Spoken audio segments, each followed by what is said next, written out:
Hello, আজকে আগারগাঁও যে viral cake, ওই ভাইরাল কেকের দোকানে গিয়েছি। তবে ওখানে কনফিউশনে ছিলাম আমি যে ওই কেক যেহেতু ভাইরাল, হঠাৎ করে ভাইরাল হলে কোয়ালিটি কেমন থাকে সেটা একটা ফ্যাক্ট। এই জন্য আমি ওখানকার দুইটা কেক নিয়েছি, আর তার ঠিক পাশে আর একটা আপু বিক্রি করছিলেন, অল্প কিছু কেক নিয়ে বসছিলেন, ওনার দুইটা কেক নিয়েছি। আগারগাঁও থেকে যেটা নিয়েছি সেটা হচ্ছে এটা হচ্ছে বাটারস্কচ আর এই ব্লুবেরি। এটা নাকি আগারগাঁও যে জাকির ভাইরাল কেক, বউ কেক বানায় সে এসে বিক্রি করে বলে যে লোমে খুব ভাইরাল হয়েছে, তার কেক দুইটা। হ্যাঁ, এই দুইটা। আর এটা হচ্ছে রেড ভেলভেট আর এটা রসমালাই। এই দুইটা অন্য দোকান থেকে কিনা দুইটা। এখন আমি আসলে প্রফেশনাল ব্লগার না, কিন্তু যদি এমনি দেখাই,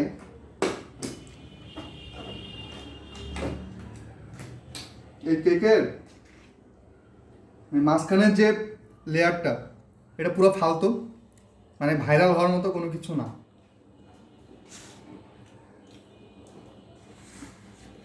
আর এটা এটা পাশ থেকে একটু দেখাও, তাহলে কেক বোঝা যাবে যে এটা কি।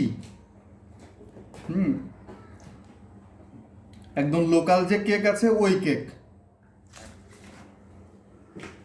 এইটা যদি উনার সিগনেচার আইটেম হয়, তাহলে উনি যে বলছে উনার বউ খুব ভালো কেক বানায়, এক হচ্ছে উনার বউ কেক বানাইতে পারে না, আর নাইলে উনি বাটপারি করতেছে নাম ভাঙাইয়ে। এটা কোনোভাবেই ভাইরাল হওয়ার মতো কিংবা ওই হাইপ তোলার মতো কেক না। এর থেকে এই যে এই দুইটা কেক যথেষ্ট সফট, মানে শুধু সফট না, যথেষ্ট সফট। মানে ভাইরাল কেক যদি আমি 10-এ 5 দিই, এই কেক আমি 10-এ 10 বা 9 দিতে পারবো। অনেক সফট। কোনো জিনিস হাইপ উঠলে বা ভাইরাল হলে মান যে কমে যায়, এটা আসলে এই জাকিরের কেক তার প্রমাণ। তার বউ দিনে 40টা 50টা নাকি কেক বানায় দুজন হেল্পার নিয়ে, আর কেকের মান হচ্ছে এই। এখন উনার কেক কি আসলে সবগুলো উনি বানায়, নাকি কোনো জায়গা থেকে, মানে হয় না যে নিজের ব্র্যান্ড ভ্যালু কাজে লাগাচ্ছে, অন্য জায়গা থেকে বানিয়ে নিয়ে আসছে। এই দুইটা কেক, এই আপুর কেকটা তুলনামূলক ভালো। জাকিরের দোকানের ঠিক পাশে, আমি ছবি দিয়ে দিব, ওনার কেক তুলনামূলক এখনো ভালো।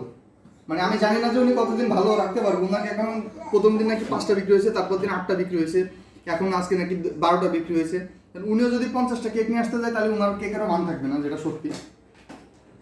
আপনারা কেক খাইতে গেলে আপুর কেকটা ট্রাই করতে পারেন। আর যদি আমার কথা বিশ্বাস না হয়, তাহলে জাকিরের কেকটা খেয়ে একটু মারা খাইতে পারেন।